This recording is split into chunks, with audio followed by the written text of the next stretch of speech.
Hello, everyone. My name is Ömer Livarchin, and I'm the founder and principal consultant of Vectors Group. I'm also a part-time professor at University of Ottawa. I do a lot of research on nonprofit sector, and I try to develop some practical tools for the nonprofit organizations. So today I'm going to talk about risk management for nonprofit organizations. I hope you will enjoy it and find it useful and implement it in the operation of your nonprofit organization. So let me jump to the presentation. So Rick Nason, he's a professor at Dalhousie University. Rick Nason and I published risk management for nonprofit organizations almost 2.5 years ago in the United States. Our objective was to develop a risk management framework specifically for nonprofit organizations that can make a difference not only for the management of negative risks, but also positive risks, which is also addressed as opportunities. So before I go to the framework, I want to start with a very simple question. What is risk and what is risk management and why does it matter? So the well-known Project Management Institute defines risk as an uncertain event or condition that, if it occurs, has a positive or negative effect. So, as you can see, there are three components. Two of them are explicitly addressed, and one of them is implicitly there. The first one is uncertainty. So the risk is about uncertainty. And the second one, risk has positive and negative consequences. So there has to be consequence. It can be negative and positive. So I want to emphasize this positive consequences because majority of the risk managers, they focus on the negative impacts. But on the other hand, the positive aspect of risk is as important as the negative aspect as well. And the third one, which is the implicit parameter, implicit characteristics of risk, is the future. So risk is about the future. So three parameters: uncertainty, future, and negative or positive consequence. Risk management is to support the objective of your organization. Okay, so it is there for a reason. And if you have a risk plan that doesn't support your operation, that doesn't support your strategies, then you really don't need it. It's like wearing a seat belt when you drive a car, okay? So it has to have an objective, and it has to have some benefits for the organization, for your organization. Risk is always there. We either manage it or not. When we are on traffic, even when we are not on traffic, there is risk. So let me share a story with you. So two friends, they both have cars. They traveled from Ottawa to Toronto, and one of them was very careful. She paid attention to traffic signs. She was not driving fast. She was paying attention to the other drivers, and she wore the seatbelt, and she safely arrived to Toronto. The second one, he was careless. He didn't pay attention to the traffic signs. He didn't care about the other drivers. He was speeding, and at the end of the day, he safely arrived to Toronto too. So why do we need risk management if the result is the same for the one who pays attention to risk and manages risks, and the other one who avoids the risks? Usually we don't see the value of risk until there is an incident, until there is a problem, until there is an accident. But when there is an accident or when there is an opportunity, managing risk or ignoring risk makes a huge difference. Positive risk management can introduce opportunities. When you look at this picture, you see tons of different items, and this is how real life looks like for nonprofit organizations. Lots of different things are happening around us, and if we don't use this filter of positive risk or the risk mindset, then we cannot see the opportunities. So positive risk management can introduce lots of critical and important opportunities for the organization. There are two types of risks. The first one, risks that can be anticipated, so that we can predict. Like now the winter is coming and we know that it's going to snow. There will be a lot of snow. We don't know the exact amount and we don't know when it will snow or which days it will snow, how often and how much it will snow, but we can have a rough idea. We can predict, we can anticipate what it will look like during the winter. The second type of risk is emerging risks that emerge during the course. So you don't expect them, you have no idea that they will happen. Imagine a big, major financial cut from your primary funder that have been funding your organization for decades. Suddenly they change their mind, and this is something you never anticipated. So the second type of risk is this one. Or COVID, for example. It's also an emergent risk. Nobody guessed that, right? So it is far beyond our anticipation. Anticipated risk can arise from two principal sources. Okay, it's important to understand, because if we understand the reasons, the sources, then we can manage them. So risks related to the management. Yes, risks related to you, to me, and to all management practices in your organization. The second type of risk source is external environment. Risks related to management, let me give you a couple of examples. Insufficient or non-existent planning. Okay, if there's no plan, or if you have a plan that is not strong enough, this is a potential risk source.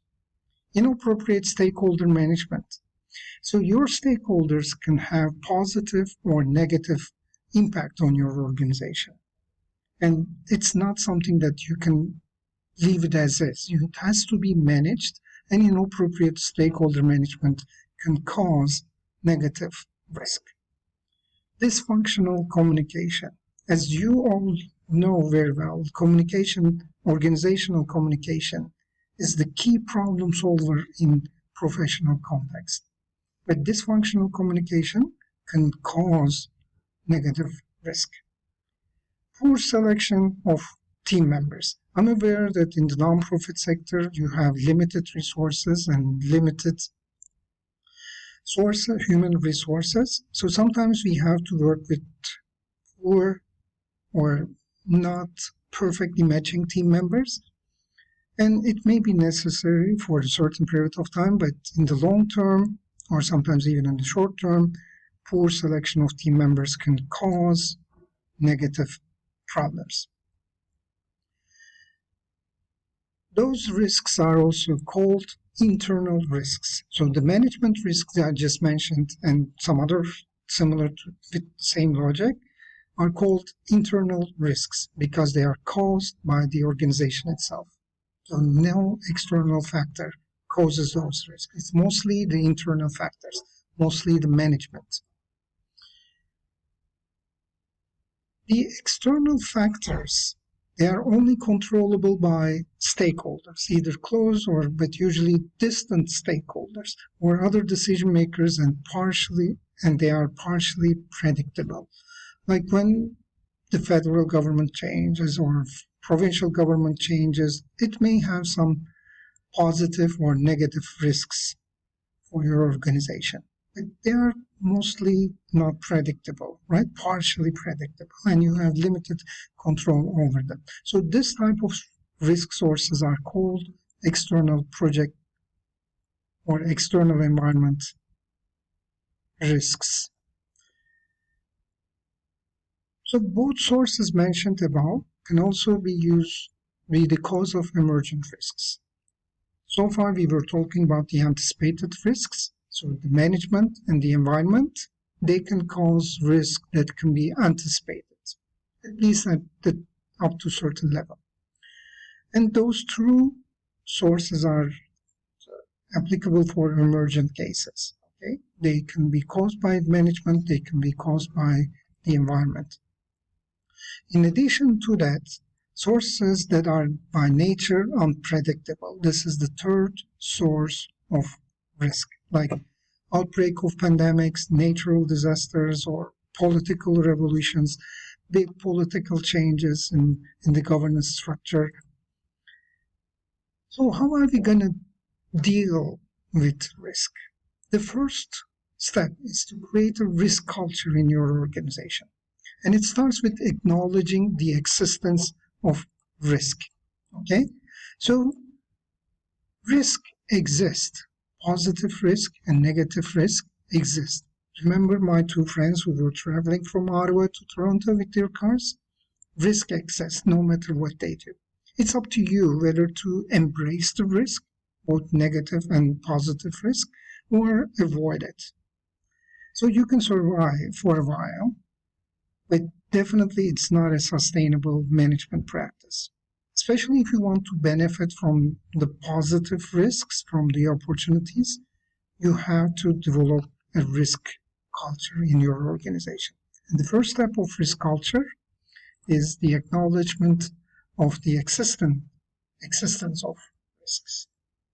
And knowing about potential differences in the attitude towards risks is a good foundation for properly managing risks. So you not only need to identify and acknowledge the risks, but also be aware of different alternatives. Okay? What will happen if you do this? What will happen if you don't do this? So you must be aware of different alternatives. Now, I'm going to talk about the framework Professor Rick Nason and I developed 2.5 years ago. We call it the ViStA Risk Management Framework for nonprofit organizations, and it has proven to be a very practical, very efficient tool. It's very simple, simplified on purpose, and it's very practical, and organizations can utilize it without our assistance, without expert assistance. That is why we try to keep it simple. So let me start with the introduction of the model. This is how it looks like. This is the general framework, and in the following slides, I will briefly explain what each layer means. ViStA Risk Management Framework. The first level on the top is, we call it ViStA Circle. And ViStA comes from 3 words: vision, strategies, and actions. And we strongly suggest an alignment between vision, strategies, and actions. So this may sound very silly to suggest such a thing, right? So of course there will be an alignment between vision, strategies, and actions. And if I give you an example, let's an imaginary scenario. Okay, imagine Royal Military or Royal Canadian Navy is considering to buy a farm in Nova Scotia. So financially, business-wise, it may be a feasible decision, but on the other hand, since there is no alignment between the strategies and the mandate and the vision and the mission of Royal Canadian Navy, there is no point, there is no benefit in buying a farm in Nova Scotia. So this was an extreme case, and I'm sure everybody can see the gap between the actions and the vision here, but in real life, there are so many examples when we do this simple analysis of comparing vision, strategies, and actions, we will see that there are lots of misalignments. And you can do the same thing for your organization. And it's very simple. Look at your actions, look at your projects, and compare them with your strategies and vision. And check how much they are aligned. And also check your strategies versus your vision. So we are not talking about the alignment between strategies and actions. We are talking about the alignment between those 3. So you have a vision, and your strategies must be aligned with your vision too. It sounds simple, but when you look at the real cases, so many organizations miss this simple rule, simple